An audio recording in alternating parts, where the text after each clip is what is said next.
Assalamualaikum dan salam sejahtera.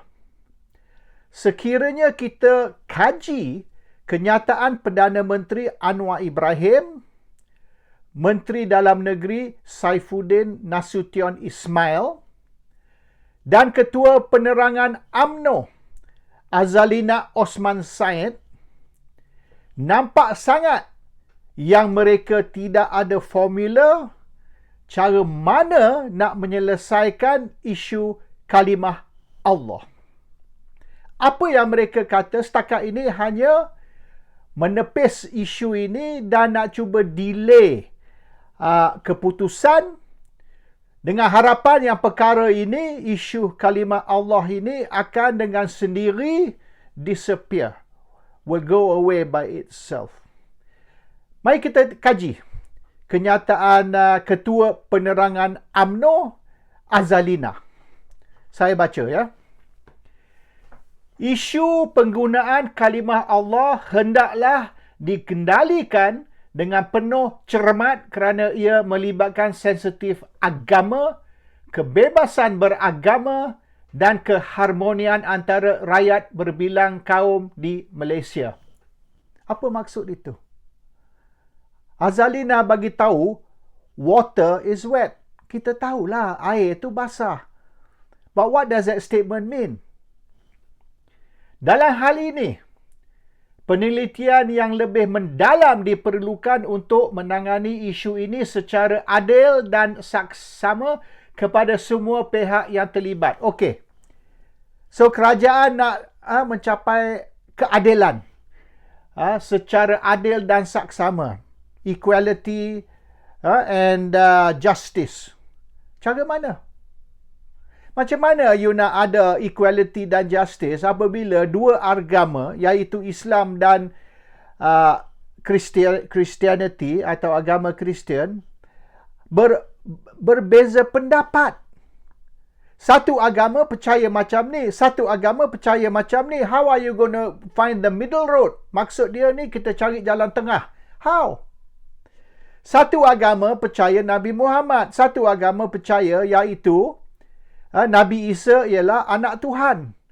How are you going to balance the two doctrines, the two ideologies? Dua doktrin, dua ideologi yang berbeza. Macam kita nak cari jalan tengah di antara kapitalism dan komunism. Kita cari jalan tengah. What is the jalan tengah? Mungkin jalan tengah macam China lah. Capitalist, communist. So there's no middle of the road when it's two opposite doctrine, iaitu falsafah yang bercanggah. So ini kenyataan Azalina ni kenyataan karut, bullshit. Penyelesaian yang menyeluruh perlu dibincang dan dicapai termasuk pendekatan perundangan yang kukuh yang merangkumi rujukan perkara ini ke Mahkamah Persekutuan selain pendekatan bukan perundangan. Menteri-menteri UMNO akan membangkitkan perkara ini untuk dibincang dalam mesyuarat menteri pada esok hari. Besok dia orang akan bincang dan dia akan cari satu cara yang kukuh yang merangkumi rujukan perkara ini ke Mahkamah Persekutuan. Okay. So, they're talking about Mahkamah Persekutuan. And dia akan bincang besok cara mana nak selesai. Tak boleh. You cannot. Sebab Mahkamah Persekutuan ialah undang-undang sekular. Isu kalimah Allah bagi orang Islam ialah isu agama. Iaitu isu akidah. Mengikut yang kenyataan yang saya duk baca ni, mereka takut sekiranya Allah diguna oleh orang bukan Islam, orang Kristian, ini mungkin akan menyesatkan orang Melayu dan merosakkan akidah orang Islam. So, untuk pelihara orang Melayu dari menjadi keliru, untuk pelihara orang Islam dari sesat, maka kita tak benar orang bukan Islam atau orang Kristian guna Allah. Itu isu akidah. Azalina cerita isu undang-undang di Mahkamah Persekutuan iaitu undang-undang sekular. Sekular dan teologi beza. You cannot mix the two. Dan dia kata akhir sekali, UMNO akan kekal terus berjuang menegakkan, mempertahankan Islam sebagai agama persekutuan serta menghormati prinsip kebebasan beragama seperti termaktub dalam Perlembagaan Persekutuan. So sini sekali lagi, Azilina bercakap tentang Perlembagaan Persekutuan. Tapi Perlembagaan Persekutuan ialah sekular. Dan Lembagaan Persekutuan ditulis oleh orang bukan Islam, British. Sekarang kita cerita tentang akidah. Mana ada isu akidah dalam Constitution Perlembagaan Malaysia? Tak ada, tak sebut isu akidah. Yang dia sebut kebebasan bersuara, kebebasan berkumpul, freedom of association, freedom of religion, freedom of thought, dan macam-macam kebebasan. Bermaknanya kalau saya tak mau percaya ada Tuhan, kalau saya kata saya tak percaya ada Tuhan sebab tak boleh dibuktikan, you tak boleh buat apa kalau di bawah Perlembagaan Persekutuan. Is my right. My right to believe, my right to associate, freedom of thought, itu semua dipelihara di bawah Perlembagaan Persekutuan. Tapi you dok cerita isu ni akidah. Nothing to do with kebebasan bersuara, freedom of thought, freedom of apa. So sekarang ni, kita nak menyelesaikan isu agama, isu akidah, isu kepercayaan. Dan kita kata kita akan rujuk balik kepada perlembagaan dan ruling ataupun keputusan Mahkamah Persekutuan.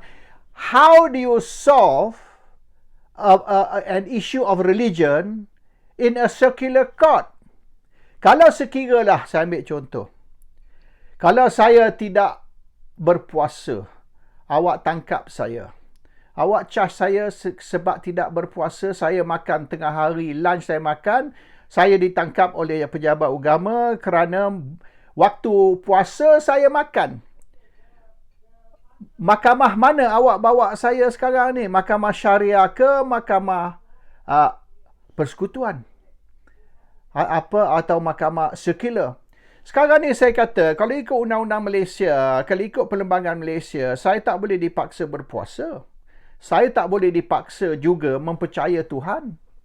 Saya tak boleh dipaksa juga menjadi orang Islam.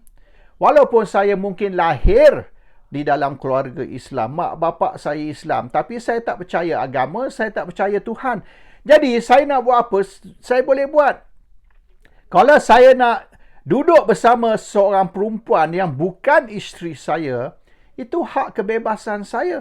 Kalau orang Cina, orang India bukan agama Islam, kalau mereka duduk bersama sebagai suami isteri tapi mereka tidak berkahwin, adakah mereka boleh ditangkap? Tak boleh. Mereka tidak boleh ditangkap sebab kebebasan mereka. Kalau mereka nak hidup bersama, itu lantak mereka lah. Tapi saya ditangkap sebab apa? Sebab saya Islam. Saya tak pilih jadi Islam. Saya kata, mana awak tahu saya Islam? Awak boleh bukti yang saya Islam? Tidak. Prove it. Kalau awak kata awak bersunat tu, at that time saya di bawah umur 18. I had no choice. Itu keputusan mak bapak saya. Tapi awak boleh bukti ke saya ni orang Islam? Dia kata, awak ni lahir sebagai di dalam keluarga Islam. Itu bukan keputusan saya. Saya tidak pilih untuk dilahir di dalam keluarga Islam. It's not my choice. I didn't choose to be born into a Muslim family. Tapi sekarang ni, saya dah above 18, saya ada kebebasan memilih dan saya memilih untuk tidak percaya kepada agama. Jadi apa kesalahan yang saya buat ni, yang saya makan tengah hari ni? Kalau awak rasa saya telah melakukan satu kesalahan, cas saya dalam mahkamah sekular. Saya tidak mahu dibicarakan di dalam mahkamah syariah. So the problem is this. The problem is Malaysia ni cannot decide whether we're a Muslim country or secular country. On the one hand, kita ni negara Islam. Kita ni negara yang agama resmi Islam. The official religion is Islam. Tapi kita bukan negara Islam. Cuma the religion of the federation, agama persekutuan ialah Islam. Tapi kita bukan negara Islam. Tapi kita bukan negara sekular juga. So, we are not Muslim country. We are not secular country. Islam is a religion of the federation. Dan kita ada dua sistem. Sistem syariah untuk orang Islam, sistem sekular untuk orang bukan Islam. This is the problem. Finally, where does the buck stop? We don't know. Yang tulis Perlembagaan Persekutuan ni, our Federal Constitution of Malaysia, yang tulis ni orang bukan Islam. The Constitution is secular. It's not Islamic. Tapi sebaliknya kita ada parallel system. Parallel law iaitu Islamic law. Khas untuk orang Islam. So bermaknanya if you're a Muslim, kita akan charge you, bicara you dan hukum you dalam mahkamah syariah. Kalau bukan Islam, you go to secular court. What happen if you are Islam yang tidak mengaku Islam? Itu saja jadi problem. Sebab kalau you orang Islam, you tidak boleh tidak mengaku jadi orang Islam. Sebab apa? Bacalah Lembaga Persekutuan. Freedom of choice, freedom of association, freedom of belief, freedom of religion. Bukankah semua ada tu? Ya, tapi hanya untuk isu-isu tertentu. Kalau bab agama tak boleh. Sebab apa tak boleh? Sebab apa agama ni diasingkan dari sekular? Sebab Malaysia is neither secular nor Islamic. So which system you nak guna sekarang? So Malaysia akan sentiasa menghadapi masalah ini di mana orang Islam kata begini, orang bukan Islam kata begini dan akhirnya tak tahu undang-undang mana nak guna, sistem mana nak guna, mahkamah mana nak guna. And this is the problem oleh kerana kerajaan tidak berani, pemerintah tidak berani menyelesaikan masalah ini yang ditinggalkan oleh penjajah British. The British left us a very peculiar system. Satu negara di mana ada dua sistem. Dan yang menjadi lagi masalah besar ialah zaman Mahathir dulu, dia angkat taraf mahkamah syariah supaya parallel, setaraf dengan mahkamah sekular. Jadi sekarang ni kalau berlaku sesuatu, mahkamah mana yang take precedence, mahkamah mana yang lebih berkuasa. Katalah seorang ni orang Islam, seorang lagi ni orang bukan Islam. Dan orang Islam dan orang bukan Islam ni bergaduh. Misalan tentang anak mereka. Yang partner Islam ni nak anak dia duduk dengan dia sebab orang Islam, yang orang bukan Islam ni nak juga anak duduk dengan dia. So pergi mahkamah syariah. Mahkamah syariah kata, hold on, awak ni Hindu. So kalau awak Hindu ni, awak tak boleh nak mari bicara dalam mahkamah syariah. Awak kena pergi mahkamah sekular. Pergi mahkamah sekular. Mahkamah sekular pula kata, hold on, ini awak ni Islam kan? So kena pergi mahkamah syariah. So mahkamah sekular tendang ke mahkamah syariah tendang ke mahkamah sekular. Dua-dua mahkamah ni satu sama taraf. Dan mereka, they cannot decide whether nak guna undang-undang Islam ke undang-undang sekular untuk menyelesaikan masalah ni yang dihadapi oleh seorang yang Islam, seorang yang bukan Islam. So this is the problem. Kelemahan kerajaan menentukan Malaysia ni negara Islam ke negara sekular. I think that's the most important thing. Sampai hari ni, semenjak merdeka, perkara ni dibahas. Kita bergaduh tentang taraf negara Malaysia ni. Is Malaysia an Islamic country or is Malaysia a secular country? Which is it? Orang politik tak boleh jawab. Pemerintah tidak boleh jawab. Dia orang tak berani. Dia orang tak berani jawab. Sebab kalau dia kata Malaysia ni negara Islam, maka dia kena start introducing Islamic law, dan dia tak mau RUU 355 tu sampai hari ni tak selesai. Isu hudud sampai hari ni tak selesai. Masih bergaduh. Oh, itu hukum hudud tu undang-undang outdated lah. Itu boleh katakan barbaric lah. Undang-undang zalim lah. So dia tendang apa ni undang-undang Islam. Ketinggalan zaman. zalim, barbaric. That one belongs to the Stone Ages. Zaman moden ni, kita tak boleh dah mengguna undang-undang macam tu. Okay. So, we don't want Islamic law.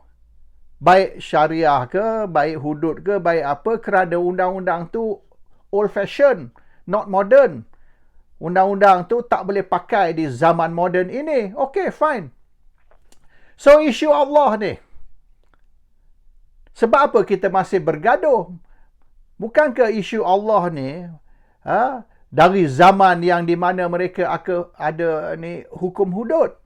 So, yang ini kita tolak, yang ini kita masih nak apply. Kalau kita negara moden, kalau kita negara sekular, kalau kita tidak guna pakai undang-undang Islam yang ketinggalan zaman, maka kita kena ubah semua sistem di dalam Malaysia ni. Termasuk, kalau orang tak mau percaya Tuhan pun, lantak dia lah.